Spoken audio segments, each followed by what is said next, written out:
Here in transition from the old to the new. Hello, Utah, and hello, Arizona. Welcome to the Albertan Coyotes Fan. YOTES lose 5-4 in the shootout against the Anaheim Ducks. And Utah, we need to have a bit of a conversation. Late in the third period, Cooley makes an error. He makes a mistake, and he gets sent off to the box. Anaheim scores, and there's an interview after the game between the media and Andre Tourigny, where the media asked Tourigny why he didn't play Cooley in overtime.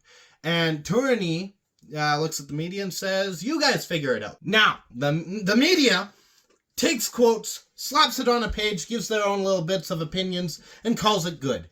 I'm here to think about it. I'm here to tell you the translation of what Tourigny said in that interview. Because I was reading through some of the replies on some of these articles and quotes on Twitter, and there's a lot of you that are asking for Tourigny's head on a pike. This is a new franchise, so the people who are coming and watching this game are new to hockey, so I'm more than willing to allow for that grace of, the lack of understanding, because it is a new franchise. It's a new thing in Utah. And there might be some of you that have, jumped on this bandwagon of going after Tourigny because it's something that doesn't really get talked about a lot in the game of hockey. But I have been here through the last year of Arizona. I've been here through the first half, I'm going to call it, of this year. And before the whole YouTube bit, I've been a hockey fan basically all my life. So I've been surrounded by the game. I've got some inner workings of the game. There's a lot of mentality to the game that I need to discuss a little bit on this video. And that is the topic of accountability. And to start this off, I'm not going to talk about hockey yet. I'm going to talk about something we all understand. Whether you're at work, whether you're at school, whether you're at home with your parents, whatever the case might be, you are under a responsibility to follow rules and regulations. When you don't do that, either you get written up, you get sent to detention, you get grounded, whatever the case might be, there's a consequence to the actions that you take. Sometimes it's good consequences, sometimes it's bad consequences. We're going to talk about the bad ones here for a second. Cooley makes a mistake in the latter half of the third period. In the closing minutes of the third period, he gets frustrated with a Ducks player. He picks up his stick, he wields it like an axe, and he slashes a Ducks player with it. Obviously, we should know by now that slashing is not something that you can do. That's a broken rule. My hair is driving me nuts again. Hold on. Sure enough, he's sent off to the box. Now, this is not an ordinary penalty. I mean, it's the standard 2 minutes for slashing, but it was a penalty out of frustration. It was a penalty. Cooley was not trying to play a puck. I don't think the puck was even near the player that he slashed. This was a play. This was a decision that was made purely on emotion. And hockey is a sport where if you let your emotions show, if you react to what the other team is trying to throw at you in a negative way, the other team basically now has full permission to run your show because they now know they're in your head. And that is what Tourigny saw leading into the rest of the game, into the overtime. So for all the people calling for Tourigny to let Cooley play, to redeem himself, the problem with that is Cooley is frustrated. He went to the box for being frustrated. He didn't go because he made a mistake. He went because he deliberately allowed his emotions to run the show. He allowed his frustrations to be manifest in a poor decision that resulted in a power play for the other team where they scored, mind you. So with all of that going on, there's this thing in hockey called momentum. It's a mental state within the game where one team rides higher than the other and can basically control the show. That's what the Ducks had. They had the momentum because they found a weakness in the Utah Hockey Club. They rode that momentum. They scored a goal. They found another weakness, and they ran the show into overtime. They ran it into the shootout. They won the game. And while, yes, hockey is a team sport, a loss is a loss for the team, not for the individual. However, individual choices matter in a team sport.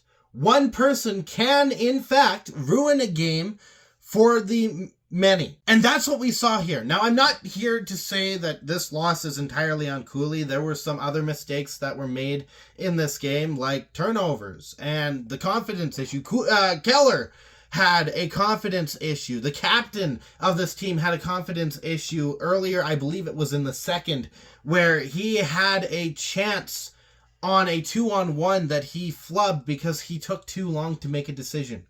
We can absolutely look at other points in this game to point to a loss, but the deciding factor of this game happened after the Cooley incident. So the thing now that you guys have to realize is that Cooley made a mistake.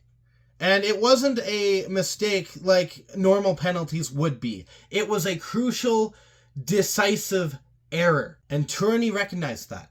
And what Tourney decided from that was, after Cooley left the penalty box and he went back to the bench, he was not to play for the rest of the game, no matter how long it ended up going. He was not going to get this chance to redeem himself because he had to pay for the actions that he caused, that he did. And that's accountability. A good coach, Tourney, holds their players accountable for the mistakes that they make. If a player goes out and allows their emotions, allows their frustrations to run the show, to decide their choices for them, if they succumb to their emotions, their frustrations, accountability and the consequence for their actions must be met, and that needs to be doled out by the leader of the team. In this case, the head coach. Because if you put a player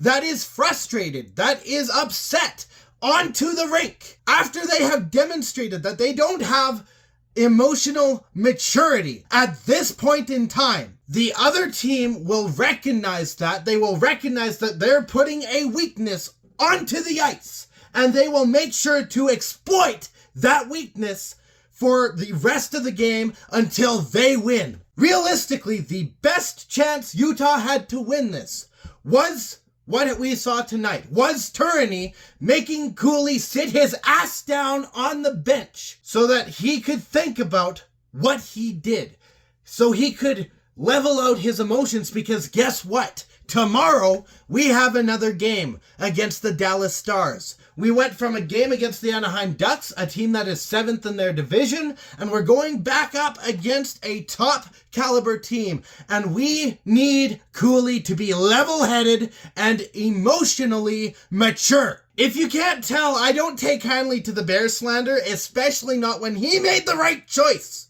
I used to play volleyball when I was younger. We had a dynasty, like junior high. It's a big whoop. It's dynasty in like middle school. Great. That's where I peaked.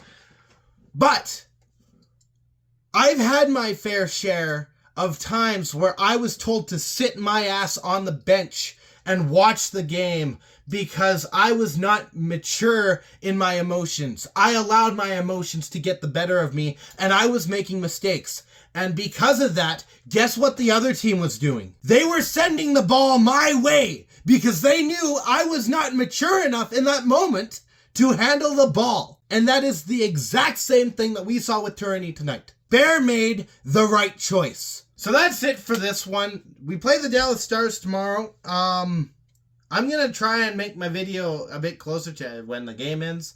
I was mad after this game. I was frustrated. I didn't like the game, and then I really didn't like the comments I was seeing on social media, and I really wanted to talk about it. I get that the fans are kind of emotionally led as well. I also understand that watching Tourney give this sort of conversation to the media kind of speaks in a light that maybe he's not emotionally there either. And I don't blame him.